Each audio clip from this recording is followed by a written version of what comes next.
I will punch you in the face if you do not give me a fist bump. Come on, hold square. It's very simple. Everybody can do it. Gray Smoke is thinking about doing it. I know how to do it. Other people in the tower can do it. If you don't do it, I will punch you in the face with the same fist, sir. Because I know you're not selling Forsaken items. You got it. Welcome to Zerd, everybody. My name's Dychronic here. Just showing you where the Zerd is for December 21st, 2018. He's actually located here in the tower in his regular location. So just spawn in here and go over to this location over here. Last time I didn't show the location. I just assumed somebody knew. But this is the location of the Zerd when he is in the tower. This is whenever he's supposed to spawn in Mercury or Mars or any of the new planets. Anyways, let's go ahead and look at what he's got and see what no Forsaken things he has. No Forsaken at all. However, you know, it's not often we get the Apotheosis Veil. But anyways, let's go ahead and talk about what the Zerd's got here today. First off, he's got the Merciless. A fusion rifle, when the game first came out, used to be one of the highest DPS weapons in the game and has fallen so far down the totem, it is ridiculous. Right now, fusion rifles in PvE are not very good, and this is a PvE fusion rifle. Non-lethal hits with this, with the projectiles, make it charge faster until the wielder gets a kill. So if you're shooting at a boss, it starts going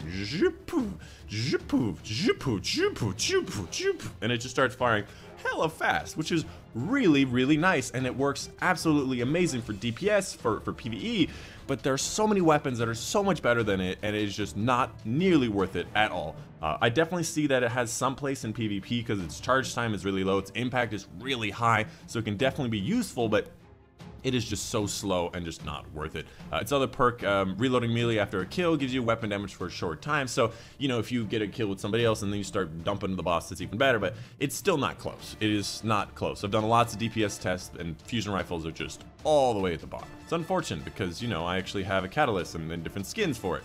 They really need to go back and address some of the previous weapons, especially fusion rifles. Next up, let's talk about the Knucklehead Radar, a hunter exotic that came out with the game. Actually came out with Destiny 1, I believe. It used to be a Destiny 1 base game exotic. Provides a radar while you're aiming and enhances your radar resolution while crouched. I think the enhancement is where it becomes like a thinner slice of the radar, just like one of the tether classes of the hunter, where it makes it just a little bit finer of a detail to know exactly where the enemy is. So I believe that's what it is. This one is really nice because you always see your radar while aiming down sights, and there's no longer that perk called Third Eye where you're always seeing your radar down while aiming down sights. If you do not know what to use in PvP, this one works. As far as the roll goes, I actually say it's pretty good. Having a hand cannon targeting is really nice. Telesto targeting, fusion rifle targeting, my apologies.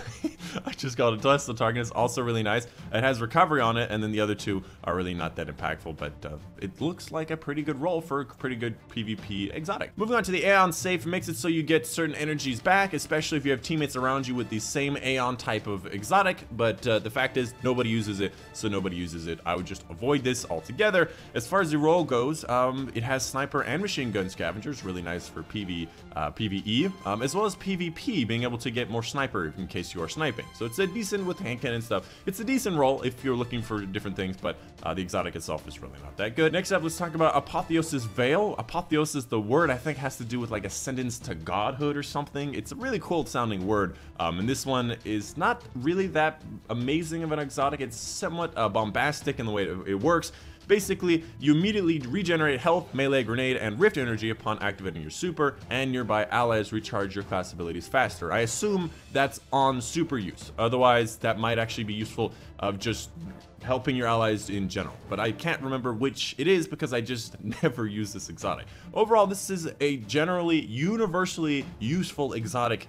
It's just that there's so many other more exotics that are just really cool at doing specific things. You know, like Karnstein's having like the massive health regeneration, or Chrono Tempest just having incredible regeneration of all your abilities. And of course there's specific things like Geomax having the ability to give your Chaos Reach just way more oomph to it. There's so many more exotics that are specifically useful for every subclass. This generally useful one just kind of falls by the wayside. But overall, this is really nice. Same role as the Knucklehead Radar, you know, hand cannon targeting, and these scavengers, which are really nice for a lot of different game modes. Overall, this is a very good role for a good exotic, but not a great exotic. And that is pretty much it. Of course, make sure you pick up your 5 of Swords if you don't have one, so you can have easier Nightfalls as well as 100k high scoring Nightfalls. And then lastly, the Faded Engram, guaranteed to give you an exotic you do not have as long as it's not from Forsaken or Black Armor or anything beyond.